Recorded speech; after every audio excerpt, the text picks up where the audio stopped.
menjadi seperti Kau, Yesus, menjadi seperti Kau, Yesus, menjadi sempurna dalam seluruh hidupku. Biasa dulu. Firman Tuhan, kita akan mendengar kebenaran firman Tuhan siang ini. Tema yang diberikan oleh pengurus adalah mengikuti jejak Yesus. Apakah Bapak Ibu tahu apa yang dimaksud dengan jejak? Apakah tahu jejak? Tahu tidak? Wah, tahu ya. Berarti saya bisa jelasin lagi. Udah tahu kan? Oke, kalau kita berbicara mengenai jejak itu adalah definisinya begini: tanda nyata yang dibuat oleh sesuatu yang telah berlalu. Itu jejak definisinya. Tanda nyata yang dibuat oleh sesuatu yang telah berlalu. Tanda nyata itu bisa berupa kalau kita di pantai itu ada telapak kaki, bekas injakan orang. Kalau kita misalnya di sawah, di ladang, kita bisa melihat bekas jejak hewan, kerbau atau sapi. Kalau kita di jalan yang berlumpur, bisa jadi itu adalah bekas roda kendaraan. Kalau misalnya di hutan, kalau orang-orang yang pencinta alam, biasanya kalau di hutan itu orang-orang yang baru memasuki hutan atau gunung, mereka suka membawa tali dan mereka mengikatkan di pohon sebagai jejak. Kalau ada pendaki-pendaki berikutnya, jadi pendaki berikutnya sudah tahu bahwa ini pernah dilalui oleh orang. Jadi mereka tahu itu jejak. Kalau kita melihat jejak, walaupun kita tidak melihat objeknya, ya, kita tidak melihat kerbaunya tadi di ladang, atau kita tidak melihat orangnya, tetapi yang jelas bahwa kita tahu mereka telah melewati tempat itu, melewati wilayah itu. Di hutan atau di ladang, ya, atau di tempat-tempat yang belum dijangkau manusia, jika ada orang yang pernah kesana yang meninggalkan jejak, itu bisa menjadi alat, ya, menjadi sarana orang yang datang berikutnya untuk mengikuti jejak itu supaya tidak tersesat, mengikuti jejak itu. Tetapi yang menjadi masalah adalah kalau yang memberi jejak itu adalah orang yang kesasar juga.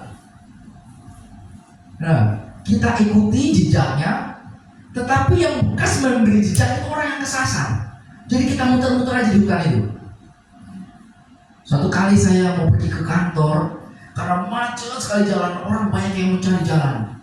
Akhirnya ada orang yang saya lihat belok ke gang, set, hilang. Wah, itu dia nih, ada jalan di pas ini. Saya ikuti, saya ikuti terus, ya kan. Dan berakhir dia masuk ke dalam gerbang rumahnya. Saya mengikuti jejak yang salah. Itu ada di sekitar daerah Kainder sana gitu. Karena macet luar biasa. Orang itu lincah gitu, kayak bawa tas ransel juga, kayak orang kerja juga. Mungkin itu orang kerja shift malam, pulang pagi, jadi saya ikutin. Bapak Ibu saudara sekalian, dalam kehidupan rohani kita juga, kita harus mengikuti jejak. Jejak siapa? Jejak Yesus. Seperti yang Petrus katakan, Petrus menasihati agar kita mengikuti jejak Yesus. Karena rupanya di bumi ini, di dunia ini ada banyak jejak. Ada jejak-jejak yang lain. Dan jejak-jejak itu adalah jejak-jejak dari si jahat, si iblis. Oleh karena itu, Petrus mengajar kita mengikuti jejak Yesus. Jangan salah mengikuti jejak. Karena yang jejak yang dibuat iblis itu melewati jalan-jalan yang indah, melewati jalan-jalan yang mengasihkan, melewati jalan-jalan yang menyenangkan, gemerlap dunia, tapi ujungnya adalah hutan belantara yang dipenuhi kegelapan dan kengerian. Sementara kita mengikuti jejak itu, kita tidak merasakan kengerian karena yang ditawarkan adalah keindahan, kenyamanan. Inilah strateginya iblis. Ada banyak jejak Bapak Ibu, tetapi jejak Tuhan Yesus yang harus kita ikuti. Amin. Tetapi sayang Bapak Ibu Saudara sekalian, banyak di antara kita, orang-orang baik orang percaya maupun orang-orang dunia yang lain, yang mengikuti jejak yang ditaruh iblis. Orang berbondong mengikuti jejak ini, dan akhirnya adalah kebinasaan. Dan kita orang-orang Kristen juga banyak yang tidak menyadari kalau selama ini kita sudah berjalan mengikuti jejak-jejak itu, jejak-jejak yang ditawarkan iblis, dan kita tidak peka bahwa itu membawa kita kepada penyesatan.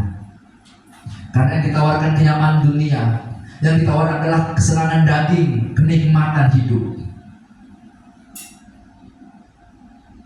Orang-orang yang mengikuti jejak dunia, menjadi tolok ukurnya adalah kebahagiaan, materi, kekayaan. Orang-orang seperti ini menjadi tuan atas dirinya sendiri. Orang-orang ini adalah orang-orang egois yang mementingkan kesenangan dirinya sendiri, yang tidak melayani Tuhan. Orang-orang seperti ini orang-orang yang ingin mendapat pengakuan, berusaha untuk mendapat pengakuan dari orang lain. Kalau orang-orang ini adalah orang-orang yang memiliki sesuatu yang bisa ditampilkan, memiliki sesuatu yang bisa dipandang berharga oleh orang lain, sehingga orang-orang ini banyak berjerih lelah bagaimana berusaha meningkatkan sosial pansos. Ini adalah orang-orang dunia. Ini adalah jejak yang ditinggalkan oleh iblis supaya diikuti oleh kita semua. Silakan ditampilkan 1 Petrus 2 ayat 21.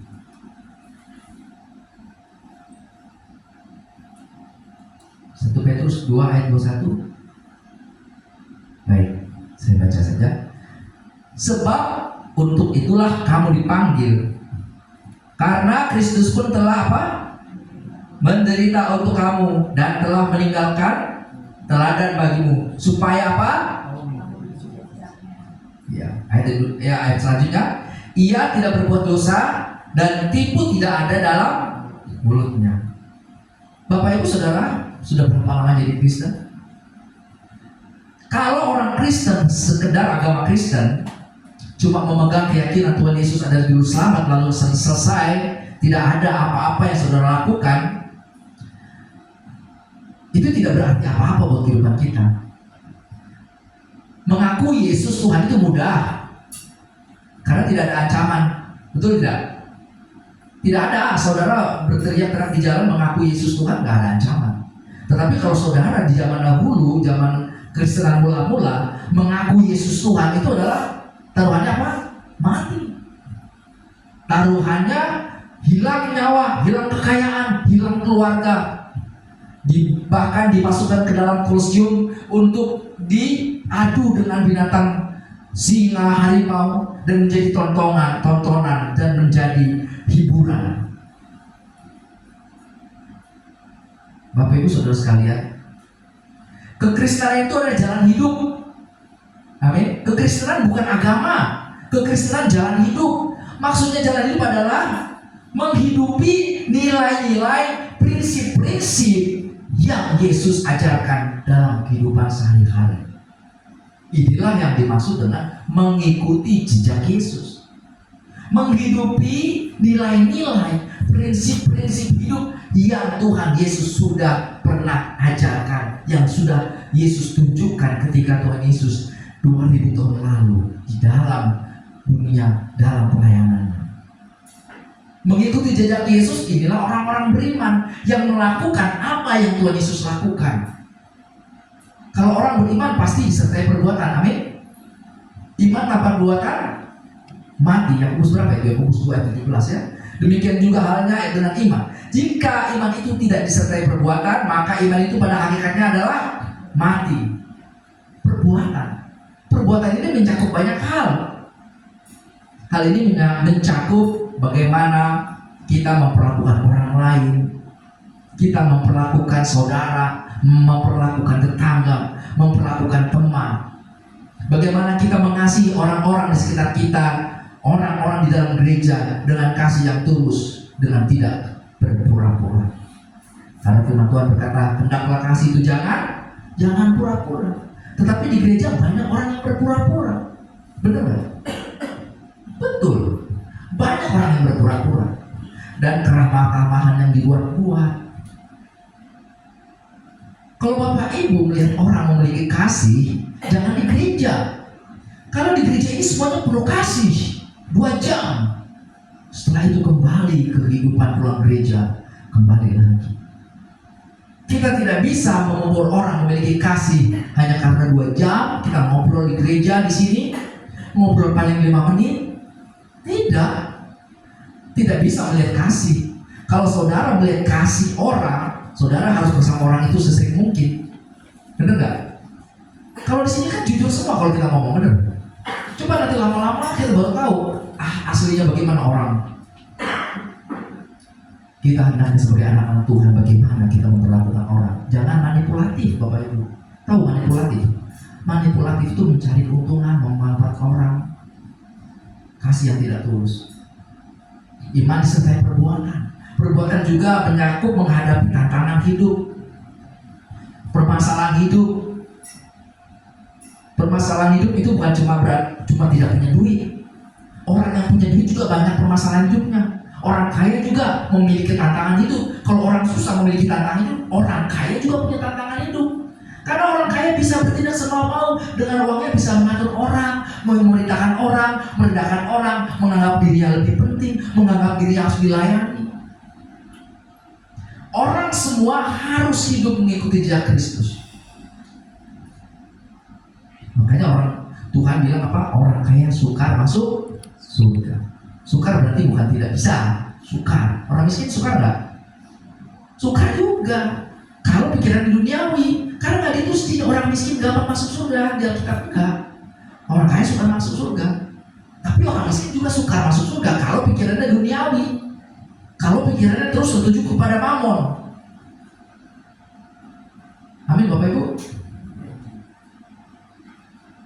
Dengan demikian, mengikuti jejak Yesus adalah praktek yang mengubah hidup secara menyeluruh. Saya ulangi lagi.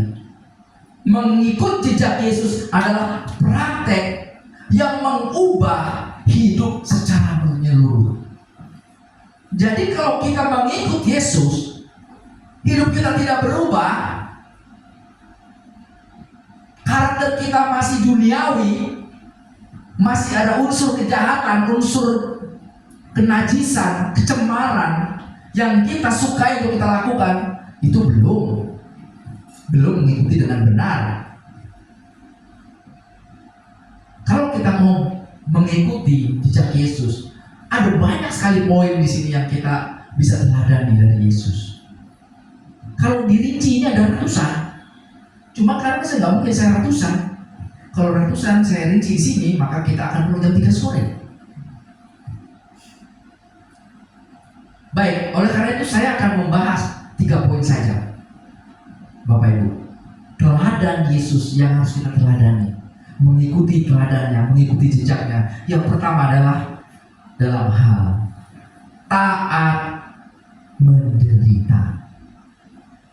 Langsung gak happy semua mukanya ya, taat menderita. Karena orang hidup itu maunya enak, maunya ringan. Hidup di bumi sekali, you only live once ya. Kamu hidup sendiri, YOLO itu ya. Orang-orang zaman now itu, anak-anak sekarang itu kan YOLO, you only live once. Jadi kamu hidup cuma sekali, jadi harus nikmatin dong. Ngapain susah orang hidup sekali, besok kan mati, ya kan? Masa hidup di bumi menderita, orang cuma sekali doang, nikmatin dong. Itulah orang dunia. Tetapi kita mengajarkan kepada kita apa? Kita dikarunia bukan saja untuk percaya, tetapi menderita juga. Coba saudara bayangkan ya, saya mengajak saudara membayangkan penderitaan yang Tuhan Yesus alami. Tuhan Yesus datang ke dunia ribuan tahun, ratusan tahun sudah dibuatkan. dinubuatkan bahwa Yesus akan menderita, akan disiksa, dianiaya di kayu salib. Lalu Tuhan Yesus datang. Ya, tetapi dia udah tahu, Tuhan Yesus tahu dong perjanjian lama, karena itu dari perjanjian lama. Tuhan Yesus tahu bahwa dia sudah dibuatkan. Coba kalau Pak Firman ya, ada orang datang langsung mendoakan Pak Firman, nanti pokoknya gak lama lagi Pak Firman akan menderita sakit yang berat, lalu akan menderita matanya tidak bisa melihat, lalu akan membawa tongkat berjalan, gak lama lagi juga Pak Firman ini nanti ingatannya akan terkabur begitu sehingga lupa-lupa. Nanti itulah penderitaan yang Pak Firman akan hadapi. Coba Pak Firman bagaimana menjalani hidup ini? Sudah dibilang begitu. Menjalani hidup ini pasti penuh dengan tanda tanya, penuh dengan kecemasan. Tetapi yang hebat dari Tuhan Yesus yang kita mau pelajari adalah Tuhan Yesus mengasih tahu kepada murid-muridnya sendiri tentang penderitaannya. Ya, ketika Tuhan Yesus bersama muridnya, Tuhan Yesus berkata, anak manusia harus diserahkan, lalu disiksa, dibunuh, dianiaya, benar gak? Lalu Petrus, ya kan benar Tuhan Yesus? Sekali-kali tidak. Tuhan menjawabkan. Tuhan Yesus ada 3 kali loh ngasih tahu tentang penderitaannya. Ya, saya sudah tahu. Yesus dalam perjalanan hidupnya penuh dengan penderitaan. Mulai dari lahir di kandang domba, hidup dengan orangnya, keluarga yang sederhana, tukang kayu. Dia ditolak di Nazaret, di tempatnya sendiri. Bahkan dia dibilang gila, tidak waras. Benar nggak? Ya, mau dilempari batu, mau dibuang ke tebing. Orang-orang mau lempari batu ketika Tuhan Yesus berkata, aku ada lebih dahulu daripada Abraham. Orang-orang mau lempari batu. Tetapi itu belum berat penderitaan. Ya, Pak Firman berat belum penderitaan? Belum. Tuhan Yesus penderitaannya ini yang paling berat adalah apa? Yesus harus menderita apa yang dia tidak harus derita, yaitu menanggung hukuman dosa Bapak, Ibu, dan saya.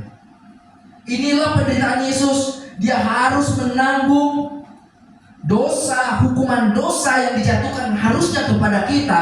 Dia harus pikul hukuman itu. Dan karena hukuman dosa dijatuhkan kepada Yesus, dia yang tadinya tidak berdosa menjadi berdosa oleh karena kita. Ini namanya ketidakadilan sebenarnya. Benar tidak? Yang adil itu apa? Yang adil itu kalau Bapak Ibu ini dihukum di dalam api neraka, itu yang adil. Tetapi Yesus rela menerima ketidakadilan, menanggung, menderita, disalib, disiksa, dianiaya. Dengan begitu mengerikan luka dan deritanya demi tugas keselamatan, demi ketaatannya. Karena ketaatannya, karena kesalehannya, karena kesetiaannya, dia bertahan dalam penderitaan. Tuhan Yesus ketika di Getsemani, dia berdoa kepada Bapa, kalau boleh cawan ini lalu daripada, tetapi bukan kehendakku yang jadi, tetapi kehendakmu. Tuhan Yesus tetap bertahan. Dia tidak berusaha menghindarkan diri dari tugas yang diberikan Bapa kepadanya. Yesus mengajarkan kita menunjukkan total submission, ketaatan total. Yesus melakukan kehendak Bapa dengan sempurna. Demikian juga kita di sini semua harus melakukan kehendak Bapa dengan sempurna. Amin, Bapak Ibu. Inilah jejak yang ditinggalkan Yesus, ketaatan di dalam penderitaannya. Ibrani 5 ayat 8 menulis begini, Ibrani 5 ayat 8. Dan sekalipun ia adalah anak, ia telah belajar menjadi taat dari apa yang telah dideritanya. Saya mengajak saudara-saudara semua yang hadir di tempat ini, kita bertahan di dalam menghadapi penderitaan, kesulitan-kesulitan hidup, permasalahan-permasalahan hidup sehari-hari. apapun yang kita hadapi, tetaplah bertahan dan mengikuti bimbingan nasihat Roh Kudus. Jangan buru-buru mengikuti kata hati yang sering kali dikibuli, dibodohi oleh kuasa jahat. Kita harus mengikuti tuntunan Roh Kudus. Pemberitaan adalah sarana Tuhan membentuk saya dan saudara, membentuk karakter kita, anak Allah. Tanpa penderitaan tidak mungkin seorang bisa murni seperti emas, tidak mungkin. No crown without cross. Ya, tanpa penderitaan tidak mungkin orang bisa bertumbuh dalam pengenalan Tuhan yang benar. Karena ini adalah sarana yang Tuhan pakai. Melalui penderitaan kita bagaimana belajar untuk mengandalkan Tuhan dalam segala hal. Dengan penderitaan yang Tuhan izinkan, Tuhan mengajarkan kita bagaimana kita bisa bersabar menunggu waktunya Tuhan untuk mengentaskan, mengeluarkan kita dari kesulitan dan permasalahan hidup yang begitu mendera. Kesengsaraan hidup membuat kita belajar bagaimana kita mau mengerti rencana Tuhan dan kehendak Tuhan. Apa yang harus kita ubah dalam kehidupan kita, apa yang Tuhan mau, Tuhan ingin rubah di dalam diri kita. Di dalam kesengsaraan kita juga belajar bagaimana kita bertekun di dalam persekutuan dengan Tuhan. Jikalau saudara dalam kesengsaraan, dalam penderitaan, saudara ingin lekas keluar dari penderitaan itu, saudara tidak mendapatkan apa-apa. Penderitaan yang saya maksud ini bukan hanya penderitaan mengenai tidak punya duit, soal kemiskinan, soal tidak ada jodoh, soal bercerai dengan suami atau bercerai dengan istri, atau ditinggalkan suami, ditinggalkan anak-anak. Tetapi kita memiliki juga keinginan-keinginan dalam daging. Ketika keinginan-keinginan itu ingin dibuahkan, keinginan-keinginan itu ingin dipenuhi, lalu kita bertahan untuk tidak melakukannya, itu juga penderitaan. Ketika ada nafsu-nafsu jahat, nafsu-nafsu tidak kudus dalam diri kita, kita bertahan untuk mengikuti kehendak Tuhan, untuk mengatakan tidak, itu juga penderitaan. Walaupun kita sering gagal, tetapi Tuhan baik memberikan kesempatan kepada kita supaya kita terus bergerak, maju, jangan mundur. Walaupun pergerakan kita pelan, tetapi kita terus maju, dan Tuhan akan memampukan. Amin, Bapak Ibu. Jadi kalau Bapak Ibu sekarang mengalami penderitaan, permasalahan hidup, saya tidak tahu permasalahan hidup Bapak Ibu apa. Fokus kita adalah bagaimana berdoa kepada Tuhan untuk mengerti yang Tuhan inginkan. Jangan buru-buru berdoa supaya Tuhan mengangkat masalah itu. Semakin banyak pengalaman hidup yang saudara alami, penderitaan, kesukaran, permasalahan apapun, itu akan membuat saudara seharusnya makin naik level. Ada orang bilang begini Bapak Ibu, mungkin Bapak Ibu pernah dengar ya, pengalaman itu adalah guru yang berharga. Tetapi kalimat itu harus dilengkapi lagi Bapak Ibu. Karena bukan banyaknya pengalaman yang membuat kita menjadi dewasa, tetapi apa? Tetapi pelajaran apa yang kita peroleh dari setiap pengalaman-pengalaman itu. Jadi kalau saudara hidup sepanjang hidupnya dipenuhi dengan kemelut hidup, kesusahan, kesengsaraan, tetapi saudara tidak mendapatkan pelajaran hidup, tidak mendapatkan berkat-berkat rohani yang membuat saudara mengerti kehendak Tuhan, maka sangat disayangkan sekali hidup saudara tidak akan mendapat kemajuan dalam rohanian. Kemungkinan yang ada adalah bahwa saudara tidak serius mencari kehendak Tuhan di dalam setiap keadaan yang saudara alami. Yang kedua adalah saudara bisa mempersalahkan Tuhan atas keadaan saudara. Kita jangan pernah mempersalahkan Tuhan.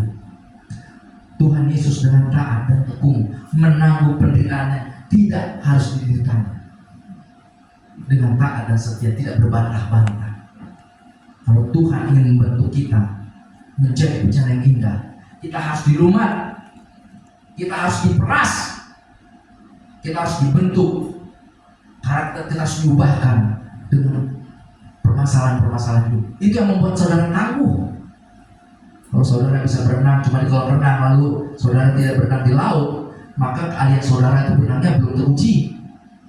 Apalagi kalau berenangnya cuma pakai ban. Amin Bapak Ibu. Yang penting adalah seberapa nilai-nilai rohani yang kita dapat dari setiap pengalaman-pengalaman hidup yang Tuhan telah beri kepada kita, yang Tuhan telah izinkan terjadi kepada kita. Katakan amin. Bapak Ibu, yang kedua, yang pertama tadi apa? Taat dan menderita. Mengikuti jejak Yesus. Yang kedua ini, kita melayani seperti Yesus melayani. Matius 20 ayat 28 begini. Sama seperti anak manusia datang bukan untuk dilayani, melainkan untuk melayani dan untuk memberikan nyawanya menjadi tebusan bagi banyak orang. Ini teladan yang luar biasa yang Tuhan Yesus berikan kepada kita. Tuhan, anak Allah yang mempunyai langit dan bumi, Dia rela melayani kita yang manusia berdosa. Ketika kita membaca kisah Tuhan Yesus membasuh kaki murid-muridnya, ya, itu di dalam tradisi Yahudi, orang yang membasuh itu seharusnya budak, Pak. Tetapi sarana itu saat itu dipakai Tuhan Yesus untuk menunjukkan kepada murid-muridnya, memberikan teladan kepada murid-muridnya, harus melayani. Dia datang bukan untuk menjadi Tuhan, tetapi menjadi hamba yang melayani. Oleh karena itu Bapak Ibu saudara-saudara sekalian, saya mengajak saudara-saudara, kita semua melayani Tuhan dan melayani sesama lebih sungguh. Amin. Untuk itulah ada kita di bumi ini, untuk melayani Tuhan, melayani pekerjaan Tuhan, melayani sesama kita dengan hati yang bersih, hati yang tulus, kasih kepada Tuhan. Kalau saudara tidak melayani, itu melayani siapa? Kalau tidak melayani Tuhan, pasti melayani siapa? Melayani diri sendiri pastinya.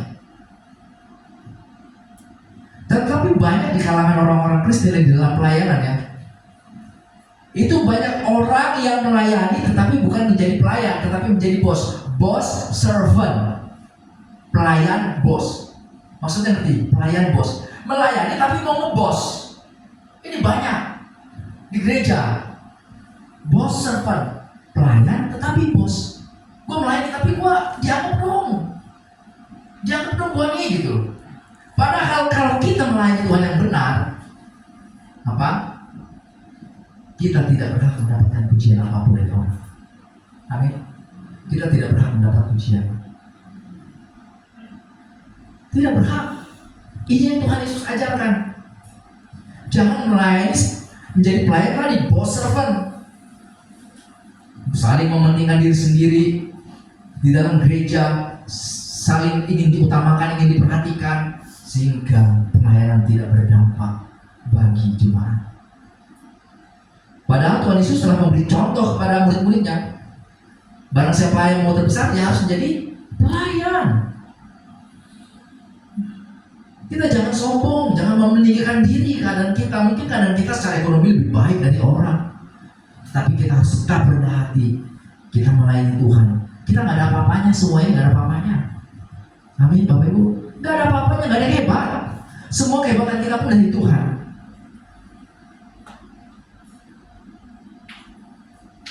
Hidup untuk melayani. Amin. Bukan melayani untuk hidup. Kalau melayani untuk hidup itu apa? Melayani untuk hidup itu hasil akhirnya beda. Kalau hidup untuk melayani adalah hidup kita arahkan semua untuk pengabdian kepada Tuhan. Pikiran, tenaga, waktu, perasaan. Tetapi kalau melayani untuk hidup, saudara datang ke gereja melayani. Supaya apa? Supaya saudara bisa hidup. Ujung-ujungnya duit. Ujung-ujungnya dikatakan sasarannya adalah duit. Supaya bisa mempertahankan hidup. Saya tidak bilang bahwa saudara kalau melayani itu tidak boleh dapat duit, ya. Tidak. Orang yang melayani Tuhan pasti Tuhan cukupkan. Orang yang melayani Tuhan pasti Tuhan sediakan fasilitas untuk saudara bisa mengabdi melayani pada Tuhan. Tidak akan dipermalukan. Tetapi kalau motif saudara melayani untuk hidup, maka pelayanan saudara itu tidak berdampak.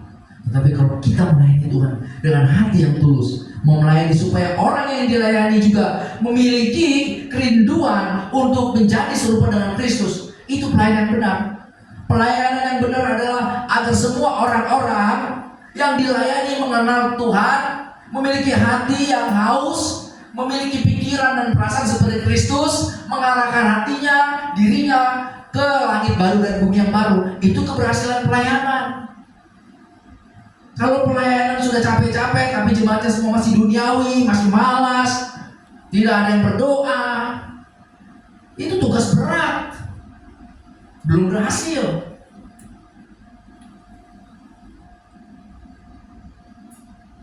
Saya memiliki prinsip dalam pelayanan. Ya, prinsip pelayanan saya begini dari dulu. Tidak boleh ada seorang pun yang menganggap dirinya sangat penting sehingga tidak tergantikan. Saya ulangi lagi ya. Tidak boleh ada seorang pun yang menganggap dirinya sangat penting sehingga tidak tergantikan. Sebabnya ada orang-orang di gereja yang seperti itu, yang merasa dirinya sangat penting sehingga posisinya dia tidak tergantikan. Dalam prinsip pelayanan saya tidak begitu. Pada diri saya sendiri tidak seperti itu. Kalau ada orang yang merasa di gereja merasa sangat penting, lalu kalau tidak ada orang itu, lalu pelayanan jadi amburadul, jadi berantakan, ini ada yang salah. Semua dibebankan pada satu orang umpamanya. Memang ada orang yang cakap, bisa melakukan ini, bisa sound system, bisa multimedia, bisa musik, bisa melakukan banyak hal.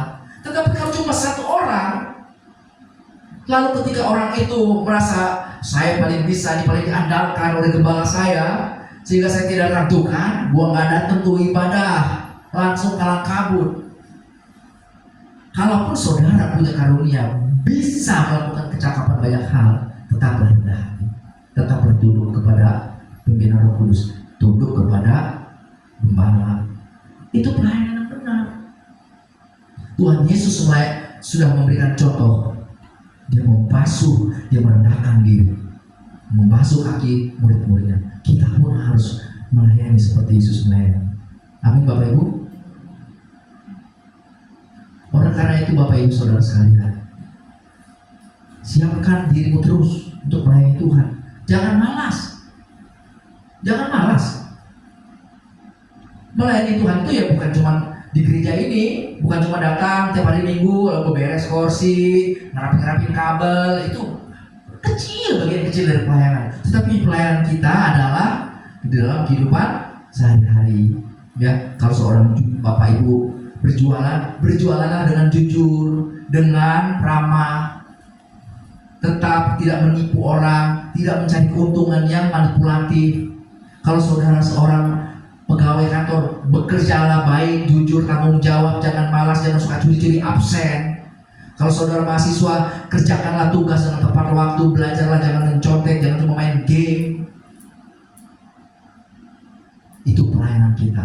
Segala sesuatu yang kita lakukan, semua kita lakukan untuk Tuhan. Amin Bapak Ibu.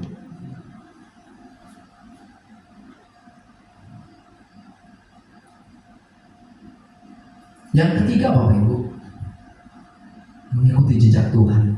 Jejak apa yang kita ikuti? Yaitu meneladani Yesus dalam hal persekutuan dengan Bapa di surga. Yesus memberi contoh. Pagi-pagi buta dia menyediakan waktu untuk berjumpa dengan Bapa di dalam doa. Markus 1:35 mencatat, pagi-pagi benar Yesus pergi ke tempat sunyi untuk berdoa. Ini teladan Yesus yang Yesus tinggalkan buat kita saudara-saudara. Bagaimana Yesus terus membangun persekutuan dengan Bapaknya. Kita juga yang sudah ditinggalkan teladan, membangun persekutuan dengan Bapa di surga. Dengan apa? Dengan kita menyediakan waktu setiap hari berdoa dan berjumpa dengan Tuhan. Apalagi orang-orang yang hidup di dalam pelayanan, ambil bagian di dalam pelayanan mimbar, harus wajib harus memiliki waktu khusus berdoa, berjumpa dengan Tuhan. Kalau tidak, kita itu cuma rutinitas yang tidak berarti. Pelayanan kita itu hampa. Oleh karena itu saya mengajak saudara-saudara, luangkan waktu, pagi-pagi bangunlah, siapkan mesbah doa. Kenapa bangun pagi-pagi? Karena pagi-pagi itu pikiran kita masih segar, mulut kita belum kita pakai untuk sampaikan orang di jalanan pagi-pagi jam 4 jam 5 pagi, benar nggak? Kita belum pakai mulut kita itu untuk menyumpah sampaikan orang, caci maki orang di jalan. Jadi kita menghadap Tuhan berdoa supaya dinasihatin. Ya, pagi-pagi kita datang supaya pikiran kita jernih. Karena pikiran kita jernih, kita belum memikirkan banyak hal, belum memikirkan itu ada mungkin orang yang nggak menyenangkan hati kita ingin orang itu celaka. Makanya kita menghadap Tuhan, diberi nasihat oleh Tuhan dengan berdoa. Ya, doa itu bukan kewajiban loh Bapak Ibu. Saya ngomong wajib itu adalah harus datang, tetapi doa itu adalah kebutuhan. Doa itu kan nafas, bener gak? Nafas itu kalau Kristen katanya berdoa. Kalau saudara tidak narik nafas, mati gak? Kalau orang tidak narik nafas, ya matilah. Kalau orang tidak berdoa itu mati rohaninya. Sebenarnya itu mayat hidup. Ya, hidup sebenarnya aktivitas begini hidup. Tapi sebenarnya di dalamnya itu aja ada kematian.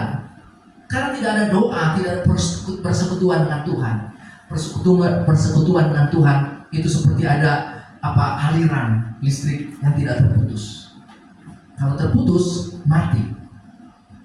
Oleh karena itu Bapak Ibu Saudara sekalian, bersekutu dengan Tuhan yang kita teladani dari Yesus, pagi-pagi benar, pagi-pagi sunyi. Dan beberapa kisah lain juga Tuhan Yesus dikatakan pagi-pagi, karena pagi-pagi waktu yang tepat. Oleh karena itu Bapak Ibu, jangan malas berdoa. Memang pada waktu pagi, ketika kita mau bangun, itu rasanya berat. Jam waker bunyi, alarm ya. Dulu jam waker sih, yang ding gitu kan. Biasanya sekarang pakai handphone ya. Itu bunyi jam 5. Bunyi terus kan suka ada muncul ya snooze ya. Kita pencet, biasanya 10 menit lagi itu bunyi tuh. Kita tidur lagi, itu 10 menit bunyi lagi. Kita pencet lagi snooze-nya. Begitu terus ya kan. Akhirnya bangun jam 7:30. Nggak doa lagi. Oleh karena itu Bapak Ibu Saudara sekalian, semua kita di sini, baik pelayan, semua tidak yang terkecuali, kita harus berdoa, menjalin hubungan dengan Tuhan. Itulah yang terindah. Itulah yang membuat saudara kuat menghadapi permasalahan hidup. Itulah yang membuat saudara tetap teguh menghadapi apapun yang saudara hadapi. Saudara tidak takut, karena Tuhan menyertai saudara.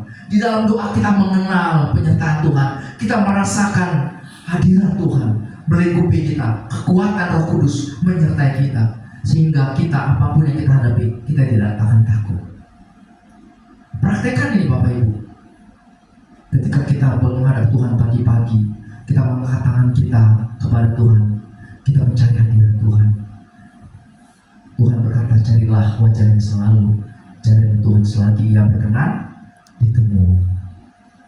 Berarti ada saat nggak berkenan nggak ditemui. Carilah Tuhan selagi Ia berkenan ditemui. Selagi Ia berkenan, berarti ada saatnya tidak mau lagi ditemui. Itu saatnya tidak lagi mau ditemui adalah kalau saudara tidak pernah menghargai waktu yang Tuhan sudah sediakan, waktu yang begitu banyak, kesehatan yang sudah Tuhan berikan, sehingga saudara seharusnya bisa bangun, bisa menyediakan waktu bagi Tuhan, tetapi saudara menggunakan yang lain. Ketika saudara suatu hari tidak dapat lagi bangun, tidak dapat lagi duduk, tidak dapat lagi berkata, tidak dapat lagi melek matanya, tidak ada kesempatan lagi, tidak lagi berkenan temui. Oleh karena itu jangan menganggap remeh. Ya, gunakan waktu saudara yang ada untuk mencari Tuhan sungguh-sungguh. Saya bukan mengatakan saya sudah baik, sudah sempurna, tetapi saya mengajak di sini saudara-saudara, saya juga masih banyak kelemahan. Saya juga berjuang di dalam diri saya untuk supaya mengikuti kebenaran firman Tuhan setiap hari, menjumpai Tuhan setiap hari. Itu tidak mudah. Tetapi dengan kuasa pertolongan Roh Kudus, dengan keinginan, niat yang kuat, Roh Kudus akan memampukan kita. Amin. Jadi kita meneladani jejak Yesus. Pertama kita taat, menderita seperti Tuhan telah menderita. Yang kedua tadi adalah kita melayani seperti Tuhan melayani dengan penuh kerendahan hati. Yang ketiga adalah kita terus bersekutu, menjaga persekutuan dengan Bapa di surga. Karena itulah yang terindah, persekutuan dengan Bapa di surga. Melebihi dari apapun, melebihi dari harta, melebihi dari uang, melebihi dari kebahagiaan materi, apapun, kendaraan, mobil, rumah. Tidak ada yang bisa melebihi persekutuan dengan Tuhan. Keindahan persekutuan dengan Tuhan itu tidak dapat terkatakan. Itu hanya dapat dirasakan oleh saudara yang langsung sendiri merasakan persekutuan dengan Tuhan setiap